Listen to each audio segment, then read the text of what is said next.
اعوذ باللہ من الشیطان الرجیم بسم اللہ الرحمن الرحیم سورہ یاسین بسم اللہ الرحمن الرحیم یاسین والقرآن الحکیم انک لمن المرسلین علی صراط مستقیم تنزیل العزیز الرحیم لتنذر قوما ما انذر آباؤہم فہم غافلون صدق اللہ العظیم۔ یاسین کہ جس کو حضور صلی اللہ علیہ وسلم نے قلب القرآن قرار دیا ہے، یہ قرآن مجید کا دل ہے۔ ایک تو یہ کہ اس کا جو اسلوب ہے، سٹائل ہے، اس کے اندر واقعتاً کچھ ایسی کیفیت ہے جس کو کہ الفاظ میں بیان نہیں کیا جا سکتا، لیکن پڑھتے ہوئے انسان اس کو محسوس کرتا ہے کہ کوئی ارتعاش تھا یہ پیدا کرتی ہے انسان کے اندر، جس طرح دل دھڑکتا ہو۔ ایک اور اعتبار سے یہ بات میرے سامنے آئی کہ میں نے جو عرض کیا تھا آپ سے کہ جو 6 گروپ ہیں مکی صورتوں کے، ان میں سے پہلے 2 گروپ جن میں سورہ انعام و اعراف اور اس کے بعد 14 صورتیں یونس سے لے کر مومنون تک، ان میں زیادہ زور جو ہے مکی صورتوں کے مضامین میں سے وہ ایمان بالرسالت پر ہے۔ اس کے بعد جو 2 گروپ ہیں جن میں سے کہ دوسرے کو اس وقت ہم پڑھ رہے ہیں، پہلا وہ تھا جس میں کہ 8 صورتیں تھیں، سورہ فرقان سے لے کر وہ چلی اور سورہ سجدہ پر ختم ہوئی ہے۔ اس کے بعد مدنی صورت آ گئی سورہ احزاب، 8 وہ صورتیں تھیں، اور اس کے ساتھ ہی 13 صورتیں یہ ہیں کہ جو اب ہم پڑھ رہے ہیں، جن میں سے کہ اب ہم تیسری پر ہیں، سورہ یاسین پر۔ سورہ سبا اور سورہ فاطر آ چکی ہیں۔ اگر ان دونوں کو جمع کیا جائے کہ ان کی تعداد بنتی ہے 23 صورتوں کی بنتی ہے، 13 اور 21۔ ان 21 صورتوں میں سے 10 ادھر اور 10 ادھر، اور بالکل بیچ میں یہ سورہ یاسین ہے۔ 8 صورتیں سورہ فرقان سے لے کر سورہ سجدہ تک، 2 صورتیں سورہ سبا اور سورہ فاطر، 10 ہو گئی، اور اس کے بعد پھر 10 صورتیں ہیں مکیات۔ درمیان میں گویا کہ اس گروپ کی اور اس گروپ، ان دونوں گروپوں میں زیادہ زور تو توحید کے اوپر ہے، شرک کی مذمت اور اللہ تعالیٰ کی شان توحیدی جو ہے اس حوالے سے۔ اور دوسرا یہ کہ قرآن مجید میں یہ درمیان سے ذرا ہٹ کر ہے، جیسے کہ قلب جو ہے انسان کا وہ کہیں بیچ میں نہیں ہے بلکہ ایک طرف ہٹ کر ہے، اسی طریقے سے یہ اس اعتبار سے بھی مصحف میں بھی اس کا مقام جو ہے وہ قلب سے مشابہ ہے۔ اور چونکہ اصل مضمون جو ہے قرآن مجید کا وہ توحید ہے، اور توحید کے کی یہ جو صورتیں ہیں 2 گروپوں کی، ان کے عین وسط میں، اور یہ بالکل منفرد ہے، اس کا کوئی جوڑا نہیں ہے۔ یاسین والقرآن الحکیم، یاسین اور قسم ہے قرآن حکیم کی۔ یہ سورہ طٰہٰ اس سے پہلے جو آ چکی ہے، اس کے بارے میں بھی گمان یہ کہ حضور کے ناموں میں سے ہے، اور یاسین کے بارے میں بھی کہ حضور کا نام ہے، واللہ عالم۔ والقرآن الحکیم، اور قسم ہے قرآن حکیم کی، اور قسم سے مراد عربی زبان میں گواہی ہوتی ہے، گواہ ہے یہ قرآن حکیم، حکمت بھرا قرآن۔ کس شے پر قسم کھائی جا رہی ہے؟ مقسم علیہ کیا ہے، کس پر گواہ ہے؟ انک لمن المرسلین، یقیناً اے محمد صلی اللہ علیہ وسلم آپ مرسلین میں سے ہیں، بھیجے ہوئوں میں سے ہیں، آپ رسولوں میں سے ہیں۔ یعنی در حقیقت حضور کی رسالت کی سب سے بڑی مصدق اور اس کا سب سے بڑا ثبوت، اور گویا کہ حضور کا سب سے بڑا معجزہ یہ قرآن حکیم ہے۔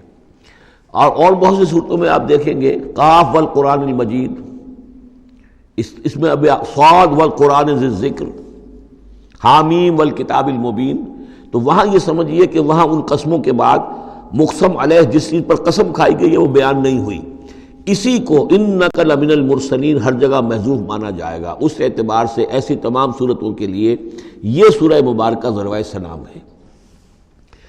یاسین والقرآن الحکیم انک لمن المرسلین، یقیناً آپ رسولوں میں سے ہیں، علی صراط مستقیم، اور سیدھے راہ پر ہیں، سیدھے راستے پر۔ تنزیل العزیز الرحیم، اور اس قرآن کا اتارا جانا ہے اس ہستی کی جانب سے کہ جو العزیز ہے، زبردست، اور الرحیم ہے، رحم فرمانے والا۔ لتنذر قوما ما انذر آباؤہم فہم غافلون، تاکہ آپ خبردار کر دیں اس قوم کو کہ جن کو اس سے پہلے خبردار نہیں کیا گیا، جن کے آباء و اجداد کو خبردار نہیں کیا گیا، فہم غافلون، پس وہ غافل ہیں، بے خبر ہیں، انہیں نہ نبوت کا پتہ ہے، نہ رسالت کا پتہ ہے، نہ کتابوں کا پتہ ہے، نہ شریعت کا پتہ ہے۔ یہی مضمون تقریباً سورہ سجدہ میں بھی آ چکا ہے، فہم غافلون۔ ایک طرح سے گویا کہ ان کی طرف سے ایک رعایت کا انداز ہے جو یہاں اختیار کیا گیا ہے کہ یہ لوگ، ان کا غافل ہونا بالکل قرین قیاس ہے، اس لیے کہ ان کے ہاں کوئی نبی آیا نہیں، کوئی رسول آیا نہیں، کوئی کتاب آئی نہیں۔ لقد حق القول علی اکثرہم، لیکن اب صورتحال یہ بن گئی ہے کہ حضور کے آنے کے بعد ان کی دعوت کو قبول نہ کر کے اب یہ اس جگہ پہنچ گئے ہیں کہ لقد حق القول علی اکثرہم، ان کی اکثریت عذاب الہی کے مستحق ہو چکی ہے، اللہ کا قول یا اللہ کا قانون جو ہے وہ ان کے اوپر لگ چکا ہے. جیسے آپ کہتے ہیں فلاں دفعہ لگ گئی ہے، تو قانون خداوندی کی وہ دفعہ جو ہے عذاب کی وہ ان کے اوپر لگ چکی ہے. لقد حق القول علی اکثرہم فہم لا یؤمنون، تو وہ ایمان نہیں لائیں گے. انا جعلنا فی اعناقہم اغلال، ہم نے ان کی گردنوں کے اندر طوق ڈال دیے ہیں، فہی الی الاذقان، اور وہ طوق جو ہے ان کی ٹھوڑیوں تک ہیں. فہم مقمحون، جس کی وجہ سے ان کی گردنیں الل رہی ہیں، اونچی ہو گئی ہیں.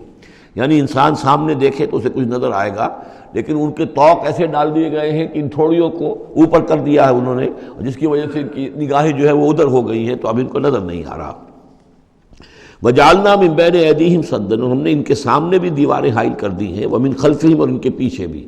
یہ مضمون اس سے پہلے اس کے بعد بھی آئے گا اس سورہ مبارکہ میں، تو سمجھ لیجئے اس کی تعبیر یہی ہے کہ انسان کے سامنے وہ سب کچھ ہے جو آیات ہیں، آیات آفاقی، ان فی خلق السماوات والارض واختلاف اللیل والنہار، یہ ہمارے آنکھوں کے سامنے ہیں، یہ ساری آیات یہ سامنے ہیں. اور ایک ہے وہ تاریخی جو آیات ہیں، آیات تاریخی، ایام اللہ، کیا کیا ہوا ہے قوموں کے ساتھ.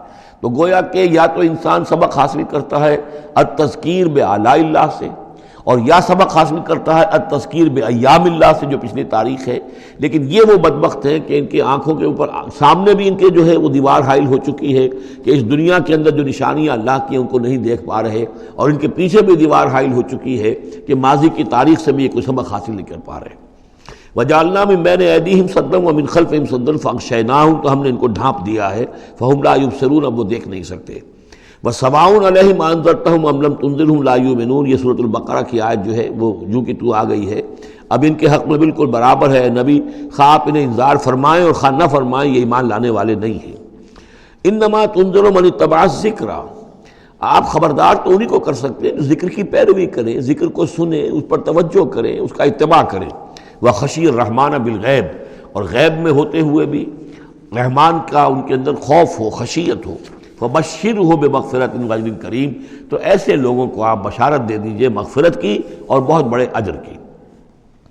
اِنَّا نَحْنُ نُحْيِي الْمَوْتَىٰ وَنَكْتُبُ مَا قَدَّمُوا وَآثَارَهُم، یقیناً ہم ہی ہیں کہ جو زندہ کریں گے مردوں کو. اِنَّا نَحْنُ نُحْيِي الْمَوْتَىٰ وَنَكْتُبُ، اور ہم لکھ رہے ہیں مَا قَدَّمُوا، جو کچھ کہ انہوں نے آگے بھیجا. یعنی انسان مرنے سے پہلے اپنی زندگی میں جو اعمال بھیج رہا ہے، جو اس کے اعمال نامے میں درج ہو رہے ہیں، جو کریڈٹ اور ڈیبٹ ہو رہا ہے. وَآثَارَهُمْ، اور اپنے پیچھے جو وہ اثرات چھوڑ گئے ہیں. کسی نے کوئی کسی نیک کام کا آغاز کیا ہے تو اب ظاہر بات ہے اس کے بعد اس کام کا تسلسل ہے، تو اس کام کا اجر و ثواب اس کے حساب میں لکھا جاتا رہے گا جب تک کہ وہ نیک کام دنیا میں جاری رہے گا.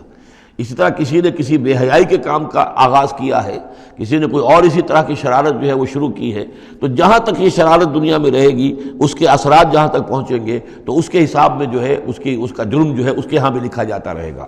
تو نکتب ما قدموا وآثارہم، ہم لکھ رہے ہیں جو کچھ انہوں نے آگے بھیج دیا ہے وہ بھی، اور جو ان کے آثار ہیں جو یہ پیچھے چھوڑ کر آئیں گے اثرات اپنے اعمال کے، چاہے وہ اعمال بد ہیں یا نیک، ہم لکھ رہے ہیں. وَكُلَّ شَيْءٍ أَحْصَيْنَاهُ فِي إِمَامٍ مُبِينٍ، اور ہم نے ہر چیز کو احاطہ کیا ہوا ہے پوری طریقے سے ایک ایسی کتاب میں جو کھلی ہوئی کتاب ہے. امام مبین، وہی جو ام الکتاب بھی جسے کہا گیا ہے بار بار، یہ اللہ تعالیٰ کا علم قدیم ہے. صدق اللہ العظیم.